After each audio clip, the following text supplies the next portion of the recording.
Guys आज के class में हम आपको बहुभुज पढ़ाने वाले हैं। उस बहुभुज का मतलब पॉलीगॉन के बारे में बात करेंगे। वैसा पॉलीगॉन जिसमें बहुत सारे भुजा होते हैं, जैसे कि एक साइड, दो साइड और ये तीसरा साइड मिलकर एक त्रिभुज कहलाते हैं, ट्रायंगल कहलाता है। उसी प्रकार एक साइड, दो साइड, तीन साइड, चार साइड मिलकर एक चतुर्भुज के बारे में पढ़ेंगे। ये सारी चीज बहुभुज कहलाते हैं। आइए डायग्राम के माध्यम से समझते हैं। पॉलीगॉन मतलब बहुभुज जिसमें बहुत सारे भुजा हो। भुजा मतलब समझते हैं ना, एक साइड, दो साइड, दीवार को हम लोग भुज कहते हैं। बहु का मतलब जिसमें बहुत सारे हो। तीन या तीन से अधिक भुजा, कम से कम या तो तीन होना चाहिए या नहीं तो तीन से ज्यादा, चार हो सकता है, पांच, छह, सात, समथिंग। तीन या तीन से अधिक भुजाओं से घिरी आकृति मतलब फिगर। वो भी आकृति कैसी होना चाहिए? क्लोज्ड फिगर होना चाहिए, एक बंद आकृति होना चाहिए, कहूं से खुलल आकृति नहीं होना चाहिए।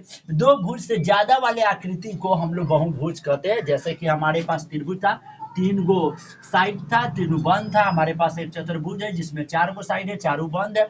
एक पंचभुज है, एक, दो, तीन, चार, पांच भुज के पंचभुज कहते हैं। षष्ठभुज, एक, दो, तीन, चार, पांच, छह गो भुजा का हम लोग षष्ठभुज कहते हैं। ये सब बंद आकृति, ये सारी आकृति मिलकर एक बहुभुज कहलाती है। ठीक है, आइए निर्देशांक चैप्टर में हम लोग कोऑर्डिनेशन चैप्टर में त्रिभुज का क्षेत्रफल निकालना सीख चुके हैं। उसी के कंसेप्ट के आधार पर हम लोग जो बात करेंगे वो चतुर्भुज के क्षेत्रफल पर बात करेंगे। गुड।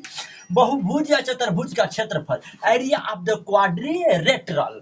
किसी चतुर्भुज का क्षेत्रफल ज्ञात करने के लिए कोई भी क्वाड्रिलेटरल चार आकृति, चार भुजा से घिरी आकृति को एरिया ज्ञात करने के लिए शीर्ष मतलब वर्टेक्स को अंकित डिनोट करके दो त्रिभुजों में तोड़ना है। मतलब एक चतुर्भुज को आपको आगे चल के विकर्ण के टुकड़ा करके दो त्रिभुजों में क्या कर देना है? उसको तोड़ देना है। यस, में बांटकर त्रिभुज का क्षेत्रफल से चतुर्भुज का क्षेत्रफल ज्ञात किया जा सकता है। जैसे कि हमारे पास एक चतुर्भुज था, इस चतुर्भुज के मैंने दो टुकड़ा में तोड़ दिया है। कितना टुकड़ा में? दो टुकड़ा में। और इसको दो टुकड़ा में इस कदर से तोड़े हैं कि ये दो गो त्रिभुज, जैसे कि ए बी सी डी, ये चार गो इसका शीर्ष हो गया, ये शीर्ष हो गया। ये दो आकृति से घिरने के बाद जो झुकाव पैदा होता है उसको कोण कहते हैं। डायरेक्ट तीसरे कोण से तीसरे कोण को मिलाने पर एक विकर्ण का निर्माण होता है। ठीक है, और ये चार गो आपका साइड है जो भुजा कहलाता है। ठीक है, तो ए बी सी आपका एगो त्रिभुज, ए सी डी आपका त्रिभुज। इस प्रकार बांटना है कि एक चतुर्भुज के कम से कम कै गो होना चाहिए। आप इसको डायरेक्ट ऐसे भी घिस सकते हैं तो भी बन जाएगा।